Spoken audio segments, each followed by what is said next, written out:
بسم اللہ الرحمن الرحیم وبہ نستعین وصلی اللہ علی نبینا محمد وعلی آلہ وصحبہ اجمعین ومن تبعهم بإحسان إلی یوم الدین وبعد.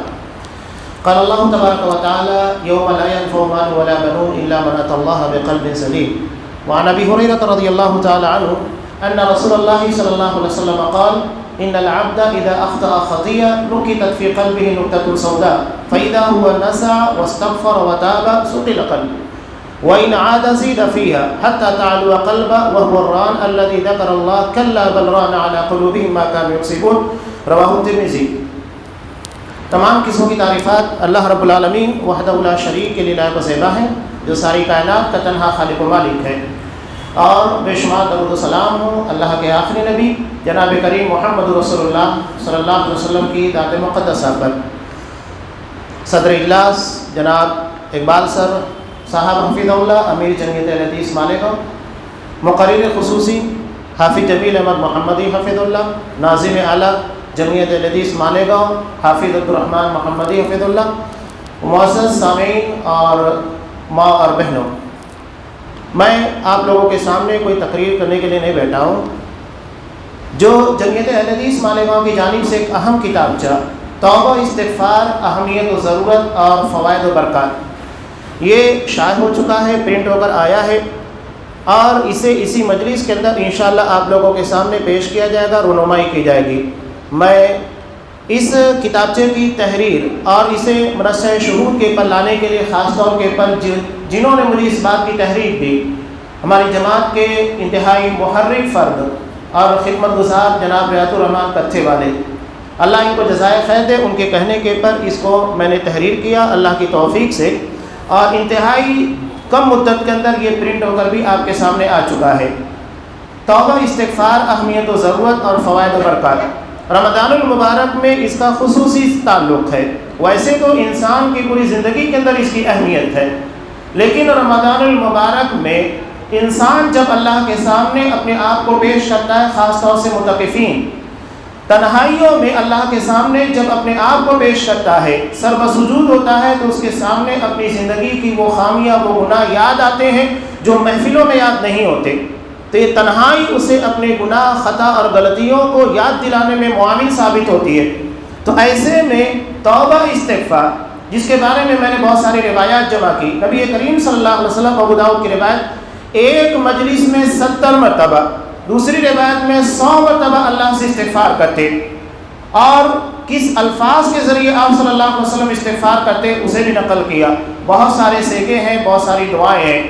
صبح و شام کے اذکار میں 100 مرتبہ استغفر اللہ و اتوب الیہ اس کو شامل کیا گیا اس کی اہمیت کے پیش نظر. اور آپ صلی اللہ علیہ وسلم جن کے اگلے پچھلے گناہوں کو بخش دیا گیا، یہ ایک مجلس میں 70 اور 100 مرتبہ اللہ سے استغفار کر رہے ہیں. اس سے بڑھ کر اس کی اہمیت کیا ہو سکتی ہے؟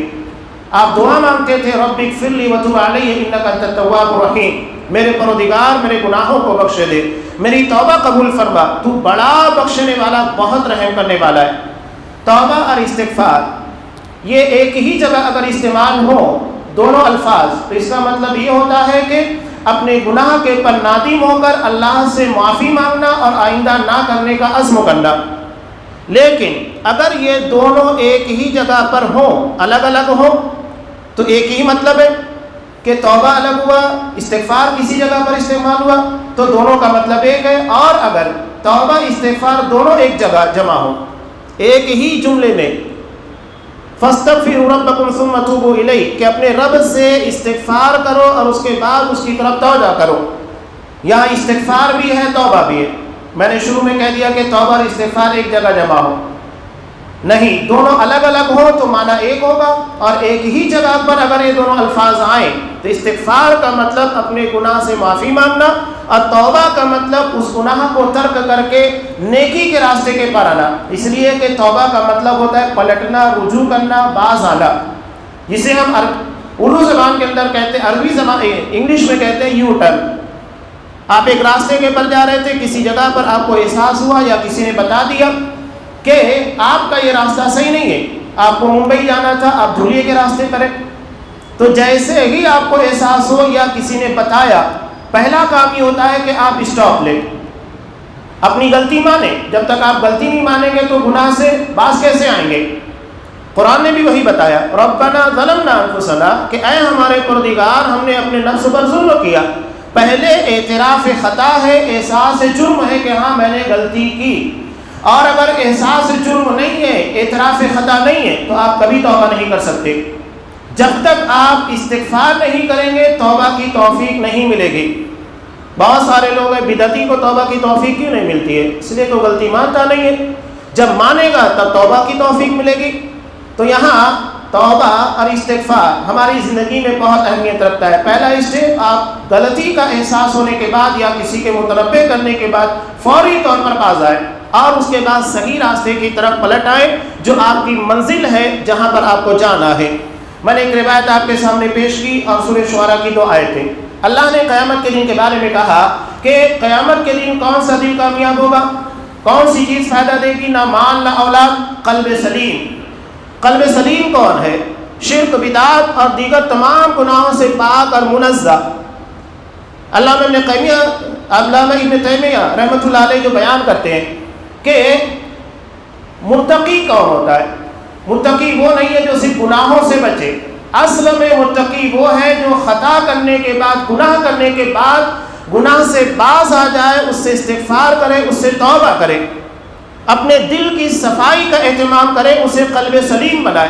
اللہ نے اسی چیز کو بنایا. قلب سلیم قیامت کے دن کی کامیابی کا ذریعہ ہے. روایت جسے امام ترمذی رحمۃ اللہ علیہ نے روایت کیا، نبی کریم صلی اللہ علیہ وسلم کہتے ہیں کہ بندہ جب کوئی خطا، کوئی غلطی کرتا ہے، نُکِتَتْ فِي قَلْبِهِ نُقْطَةٌ سَوْدَاء، اس کے دل کے اوپر ایک کالا دھبا لگا دیا جاتا ہے. فَإِذَا هُوَ نَزَعَ وَاسْتَغْفَرَ وَتَابَ، اگر وہ بیدار ہوتا ہے، فوری طور کے پر اس داغ اور اس دھبے کی صفائی کا اہتمام کرتا ہے.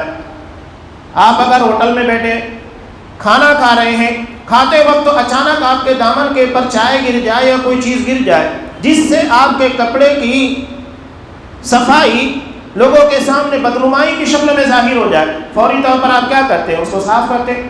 ایسا نہیں ہے کہ اسی طرح دھبوں والا دامن لوگوں کے سامنے لے کر پھرے. فوری طور پر اس کی صفائی کا اہتمام ہوتا ہے. تو اللہ کے رسول صلی اللہ علیہ وسلم نے کہا کہ بندہ فوری طور پر کیا کرتا ہے؟ سقیل، وہ اپنے دامن کو صاف کرنے کی کوشش کرتا ہے. واستغفر وتاب، پہلے استغفار اس کے بعد توبہ ہے، یعنی اسے احساس ہوا کہ یہ غلط ہوا اور اس کے بعد توبہ کرتا ہے، یعنی اس کو صاف کر کے صحیح راستے کی طرف پلٹ آتا ہے. تو کیا ہوتا ہے؟ سقیل قلب، اس کا دل چمکا دیا جاتا ہے، روشن کر دیا جاتا ہے. جس طرح کپڑے کے اوپر لگنے والے داغ اور دھبوں کو صفائی کرنے کے بعد چمکا دیا جاتا ہے، یہی معاملہ ہمارے روح کے اوپر لگنے والے گناہ کی شکل میں داغ اور دھبوں کا. لیکن اگر اس کا اہتمام نہیں کیا جاتا، توجہ نہیں دی جاتی، غفلت برتی جاتی ہے، وَإِنْ عَادَ زِيدَ فِيهَا، وہ بڑھتا جاتا ہے، حَتَّى تَعْلُوَ قَلْبَهُ، یہاں تک کہ اس کے پورے دل کے پر چھا جاتا ہے. اور جب پورا دل سیاہ ہو جاتا ہے تو اللہ کی طرف سے اس کے اوپر مہر لگا دی جاتی ہے. انسان کو اس موڑ تک نہیں پہنچنا چاہیے کہ دل کے پر لگنے والے دھبوں کی صفائی کا اہتمام نہ کرے اور نتیجہ یہ نکلے کہ اس کے پورے دل کے پر دھبے چھا جائیں اور اللہ کی طرف سے مہر لگا دی جائے. اب یہ ہدایت کے قابل نہیں، اس کو توفیق نہیں ملے گی. اسی کو اللہ کے رسول نے کہا کَلَّا بَلْ رَانَ عَلَىٰ قُلُوبِهِمْ مَا كَانُوا يَكْسِبُونَ، ان کے دلوں کے پر گناہوں کی پاداش میں زنگ لگ چکے ہیں. زنگ لوہے کو سڑا دیتا ہے، اسی طرح دل یہ ہمارے گناہوں کی پاداش میں سڑ جاتا ہے، ہدایت کے قابل نہیں رہ جاتا، مردہ ہو جاتا ہے. تو علامہ ابن قیم رحمۃ اللہ علیہ کا بہت پیارا قول، یہ کہتے ہیں کہ جس طرح انسان کو اللہ نے صابن عطا کیے جس سے وہ اپنے کپڑے اور جسم کی صفائی کا اہتمام کرتا ہے، اللہ نے ہمارے دل کے پر، روح کے پر لگنے والے دھبے جو گناہ کی شکلوں میں ہوتے ہیں، اس کی صفائی کے اہتمام کے لیے توبہ استغفار کا صابن عطا کیا تاکہ اس کے ذریعے دل کے پر لگنے والے داغ اور دھبوں کو صاف کیا جا سکے. قرآن نے کتنی پیاری بات کہی، اور اسی آیت کو میں نے بالکل ٹائٹل کے پر رکھا سورہ بقرہ کی، ان اللہ یحب التوابین ویحب المتطہرین. اللہ توبہ کرنے والوں سے بہت محبت کرتا ہے، خوب توبہ کرنے والوں سے، اور خوب پاکیزی اختیار کرنے والوں سے بھی محبت کرتا ہے. دو باتیں اللہ نے ایک ہی مقام پر بیان کی. ایک وہ ہے جو ہمارے روح کی صفائی کا ذریعہ ہے، توبہ استغفار ہمارے دل کے پر لگنے والے داغ اور دھبوں کی صفائی کا ذریعہ ہے. اور طہارت یہ ہماری ظاہری پاکیزگی ہے. اللہ نے پہلے باطنی پاکیزگی کا تذکرہ کیا، اس کے بعد ظاہری پاکیزگی کا تذکرہ کیا، اس لیے کہ اللہ کی نظر اور اللہ جس چیز کو دیکھتا ہے وہ دل ہے. ان اللہ لا ينظر الى صوركم ولا الى اجسامكم، اللہ تمہاری صورتیں ہمارے جسم نہیں دیکھتا ہے، ولكن ينظر الى قلوبكم واعمالكم، کہ اللہ ہمارے دل ہمارے عمل کو دیکھتا ہے. تو اللہ کی نگاہ جس چیز کے اوپر ہے پہلے اس کا تذکرہ کیا، اور اسی کے فوراً بعد طہارت کا، جو کہ ظاہری طور کے پر انسان کو پاک و صاف رکھتی ہے. تو ان دونوں چیزوں کو ایک ہی مقام کے اوپر بیان کیا اور کہا کہ اللہ دونوں سے محبت کرتا ہے، ظاہری پاکیزگی اختیار کرنے والے اور باطنی پاکیزگی اختیار کرنے والے. تو یہ رمضان المبارک ہمارے لیے موسم بارہ ہے، جس میں خصوصی طور پر اس کا اہتمام ہونا چاہیے، اور عام دنوں میں بھی اس کا اہتمام ہونا چاہیے. 100 مرتبہ شام کے وقت ہو، صبح کے وقت اس کا اہتمام صبح و شام کے اذکار میں ہے. الحمدللہ جمعیت اہل حدیث مالیگاؤں کی جانب سے شروع شام کے اذکار چھپ کر آپ کے سامنے آ بھی چکے ہیں، تقسیم ہو رہے ہیں سبھی طرف، بڑی تعداد میں اس کو پرنٹ کیا گیا ہے. اسی طرح رمضان المبارک کی مناسبت سے توبہ استغفار کے تعلق سے ایک اہم کتابچہ آپ لوگوں کے سامنے پیش کیا جا رہا ہے، اور اسی کے تعلق سے کچھ اہم باتیں تھیں جو میں نے آپ کے سامنے پیش کیے. اللہ تبارک و تعالیٰ اسے شرف قبولیت بخشے، اور جس بندہ خدا نے اس کے تعاون میں اس کے پرنٹ کرنے میں اپنا تعاون پیش کیا ہے، اللہ تبارک و تعالیٰ اس کے لیے صدقہ جاریہ بنائے، ان کے ماں باپ کے لیے بھی دنیا اور آخرت کی نجات کا ذریعہ بنائے، اور جو لوگ بھی اسے پڑھیں اس کے پر عمل کریں، اللہ تبارک و تعالیٰ انہیں بھی اس کا اجر عظیم عطا فرمائے. اسی کے ساتھ میں چاہتا ہوں کہ امیر محترم کے ذریعے اس کی رونمائی آپ کے سامنے ہو، اور اس کے بعد آپ لوگوں کے سامنے اس کو تقسیم کیا جائے گا. اللہ تبارک و تعالیٰ میں خصوصی طور پر ہمیشہ نبی کی سنت کے مطابق توبہ استغفار کی توفیق دے. مجلس ہو، صبح شام کے اذکار ہو، جہاں پر بھی ہو، خصوصی طور پر اس کا اہتمام کرنے اور اس کی برکت سے ہمارے گناہوں کی مغفرت فرمائے. آمین. وآخر دعوانا الحمدللہ رب العالمین.